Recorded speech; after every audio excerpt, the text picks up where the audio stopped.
내용이 없다. 그리고 심지어 조규용, 박민수 두 사람 제발 박민수 차관은 경질해줘라라고 하는데 그마저도 진행이 안 된다. 그러니까 뭐냐 이게 도대체. 그러니까 도처에서 여러 가지 위험 시그널이 막 나오고 있는데 대통령은 또 어디 갑니까? 체코 갑니다. 원전 구조하러, 세일즈하러. 그러니까 뭔가 좀 이상하다. 그리고 김건희 여사가 느닷없이 마포대교에 나타나가지고 막 지시하시고. 긍정평가 받기가 굉장히 어려운데 예. 이것 좀 여쭤보겠습니다. 지난주에 갤럽 조사를 보면 이게 말이죠. 전국에서 제일 눈에 띄는 지역이 있으니 바로 대구 경북입니다. 대구 경북이 긍정평가가 37, 부정평가가 49고요. 세대별로 보면 40대가 상당히 눈에 띄는데 긍정이 9, 부정이 86입니다. 그리고 70대 이상에서도 그렇게 크진 않지만 긍부정이 갈렸어요. 긍정 45, 부정 47. 이걸 보면 전반적으로 보면 보수에 상당히 위험한 그런 시그널 아니겠습니까? 정확히 보셨습니다. 흔들리는 거 아닙니까? 맞습니다. 정확히 예. 보셨고 사실 이게 이제 총선 지나고 계속 이렇게 되면서 방금 말씀 주신 대구 경북 TK라고 흔히 하는 네. 이쪽에서 오차범위를 벗어난 부정평가도 많을 때가 있었습니다. 그러니까 그때 아까 말씀하신 예. 그 영일만이라든지 그 경북 지역을 좀 어떻게 좀 어필을 해보려고 거기 가서 좀 그 눈에 띄는 정책을 마련해 보기 위한 거 아닌가라는 생각이 들었는데요. 발표를 했나? 예. 그런데 지금도 방금 말씀 주신 것처럼 지난주 갤럽에서 경북의 긍정이 37, 예. 즉 40% 선을 회복하지 못하고 있다. 이렇게 보시면은 정확히 보신 게 이제는 그러니까 뭐 흔히 텃밭이라고 하죠. 뭐 잡은 토끼, 그러니까 저 뭡니까 집토끼 뭐 이런 집토끼, 얘기를 하는데 예. 그게 아니고 안방에 구들장이 금이 가고 있어요. 안방에 구들장에 금이 가고 있다. 예. 그거를 보셔야 되고 더군다나 최근에 2주 연속 대전, 세종, 충청권에서 빠졌습니다. 충청권의 긍정률이 16이에요. 그렇습니다. 아니 호남이 지금 15인데 네. 충청이 16. 어머 그러네요 진짜. 이런 상황이 됐다라는 거는 네. 저는 이렇게 봤습니다. 충청권 계시는 분들이 우리 그 전국적으로 예. 잘 보면 충청권에 애국지사님들이 좀 있었습니다. 네네. 배출이 됐었어요. 예. 거기가. 그래서 충청권은 좀 약간 이 굴욕 외교라든지 이런 거에 조금 민감해요. 그런데 지금 최근에 보면은 그 뭡니까 독립기념관장 썼던 네, 예. 그런 이슈들이 자꾸 터지니까 충청권에서 좋을 수가 없어요. 그러니까 지금 충청권에서 아니 16이면은 경기도가 17, 아니 호남이 15에 충청이 16이면 그러네요. 이거 지금 요것만 보면 충청권은 앞으로 큰 선거에서 그러면 격전지냐? 아닐 수 있어요. 네네. 이렇게 되면은 뭐냐? 충청권은 지금 뭡니까 보수 정당에 네. 표를 덜 줄 확률이 굉장히 높아 보이는 그런 상황입니다. 그럼 이거 상당히 국민의힘 입장에서는 완전히 빨간불이 켜진 거거든요. 더군다나 말씀 주셨듯이 대구 경북 37, 부산 울산 경남 26. 부산 울산 경남에서 4분 중에 1분만 긍정하신다. 그러네요. 이렇게 나오는 거예요, 예. 지금.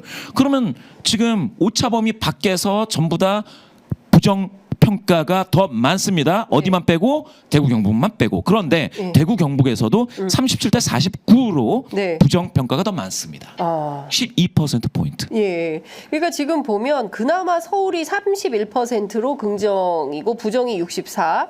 그다음에 대구 경북이 37, 49 이렇게 나와 있는 거면 그러니까 앞으로 지금 10월 재보선에서도 판세에 국민의힘은 상당히 대구 경북 부산 경남 부산에서 지금 금정구청장 선거가 예. 10월에 있는데 여기서도 이 지지율 가지고는 국민의힘이 상당히 어려울 수 있겠다. 야권에 만약에 단일 후보를 내서 1대1 구도를 만들어서 한번 붙어보면 이거 부산에서 한번 해볼 만하다. 이런 계산이 가능할까요? 그렇죠. 자꾸 이제 야권에서는 그래서 곳곳에서 해볼 만하다라고 해서 힘을 내고 있는 게 되는 거고요. 네.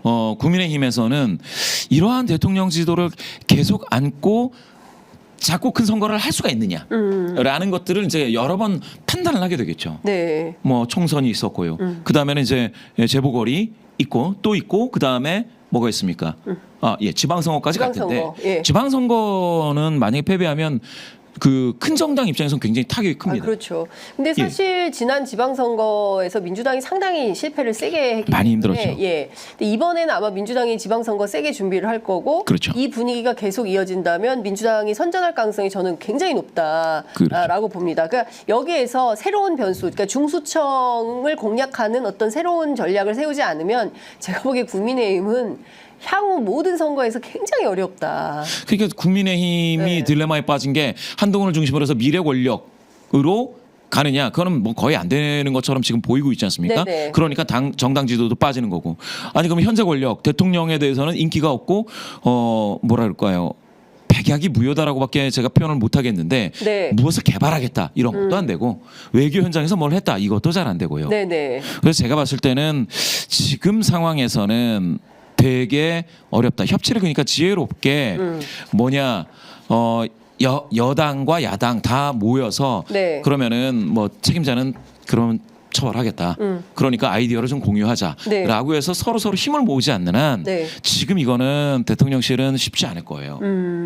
그러니까 근데 뭐 그러면 여기서 뭔가 좀 새로운 방향이 나와야 되는데 제가 후일담을 좀 들어보면 지난 이제 대통령실을 그러니까 관저 만찬에 참석했던 그 여당 최고위원이 그 야당 의원을 만나서 뭐 당시 분위기가 어땠어 이렇게 물어봤다는 거예요. 그랬더니 그 여당 최고위원이 어떻게 얘기를 해줬냐면 아 이거 대통령 모르세요? 통고집 모르세요? 이렇게 얘기를 했다는 거예요. 그러니까 고집불통이 안 바뀐다. 그러니까 의대 정원은 이거는 의료 개혁이고 반드시 본인이 가야 될 어떤 사명을 갖고 있다는 거예요. 그러니까 국민들이 그러니까 어제 뭐 그 국회 본회의장에서도 상당히 소란이 있었지만 총리가 무슨 국민이 죽어나가냐. 그러니까 야당 의원들이 국민들이 죽어나가는데 이거 왜 안 하냐라고 외쳤을 때 총리가 그 가짜 뉴스다 이렇게 주장을 했는데 얼마나 많은 보도가 나오고 있습니까? 그런데도 인정하지 않는 거예요. 그러니까 대통령이 어떤 보고를 받는지는 모르겠지만 최소한 신문 방송만 보더라도 지금 응급실 대란이 얼마나 심각한지 피부로 체감을 할 수 있는데 뭐 유튜브 보시나? 글쎄요. 참 답답합니다. 그러니까 제가 보기에는 대통령실에 변화가 없다고 한다면 잠시 후에 이제 10시네요. 10시여서 발표가 될 것 같은데 갤럽 조사 나오는 대로 갤럽 20%입니까? 3% 하락이에요. 네, 지금 댓글로 시민들이 알려주고 계시는데요. 저희가 갤럽 조사를 한번 찾아서 보도록 하겠습니다. 그러니까 지금 보면 말이죠. 지금 이 국면에서 와 20%나 아직 발표가 안 됐다고 합니다. 이거는 뭐 저기 시민들 저희 애청자분들께서 희망을 담아서 올려주시는 것 같고요. 아직 발표가 안 됐다고 합니다. 저희 작가께서 지금 확인을 해주셨습니다.